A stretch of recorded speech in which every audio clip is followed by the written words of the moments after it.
Hi everyone, Matt here. I'm the Youth and Family Pastor at Cornerstone Church in Marshfield. I'm here today with your Cornerstone Connection, a daily devotional.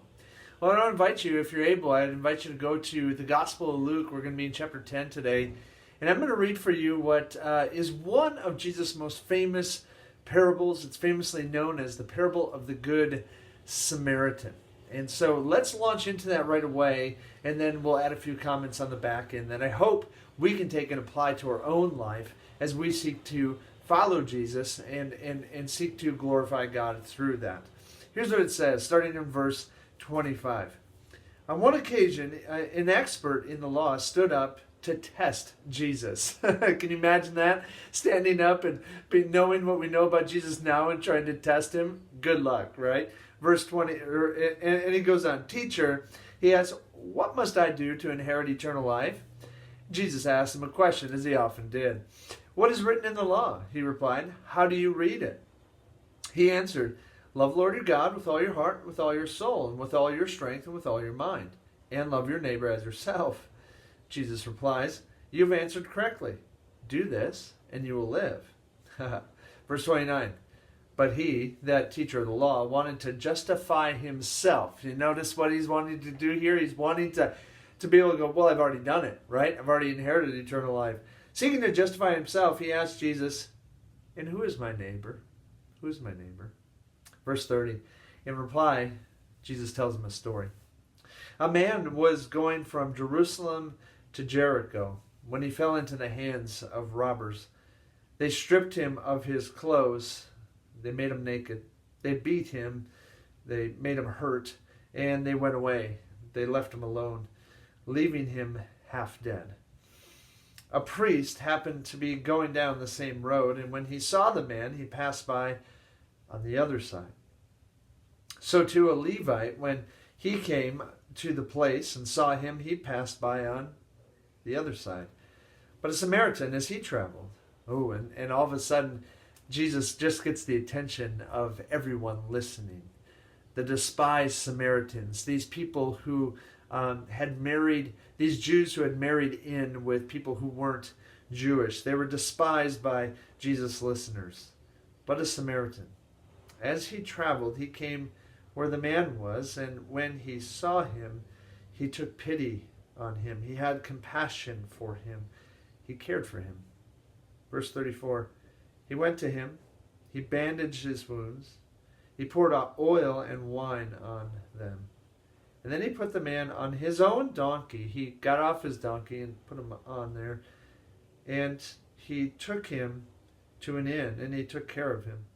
The next day he took out 2 silver coins, and he gave them to the innkeeper. He said, look after him, he said, and when I return, I will reimburse you for any extra expense you may have. Then Jesus turned to the teacher of the law. Which of these 3 do you think was a neighbor to the man who fell into the hands of robbers? And the expert in the law replied, the one who had mercy on him. And Jesus told him, go and do likewise. You know, I've read and heard the Good Samaritan parable many, many times. I couldn't tell you how many. And every time I hear it, I'm prone to think, of course, of course I would be the Samaritan. But then those times happen in life where maybe you find yourself on a city street and you find yourself face to face with someone who is in need. How many times have you, like me, easily made an excuse not to help that person? How many times have you, like me, been asked for financial help, been asked for a meal, and you've just simply told them, I'm sorry, I have nothing to give, or I don't have the time it takes to help you.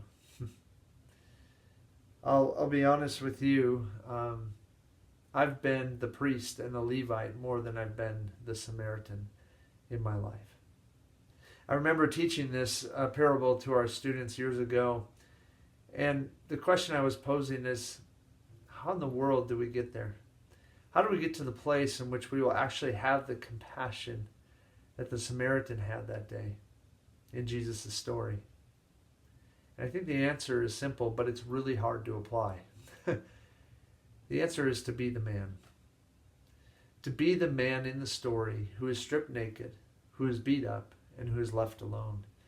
Meaning to have empathy. To literally put ourselves in the place of that man and think, how would I want somebody to treat me if they were to come upon me on the side of the road where I am naked, beat up, and left alone? Then maybe if I can somehow, by God's grace, put myself there, maybe I'll have the compassion that the Samaritan man had that day. Friends, this is the heart of Jesus. This is the type of neighbor that Jesus wants us to be and that he envisioned for his followers to be. I'll tell you what, I know I can't be that type of neighbor by my own power and will and emotion. And I'm trusting and believing that probably you can't either.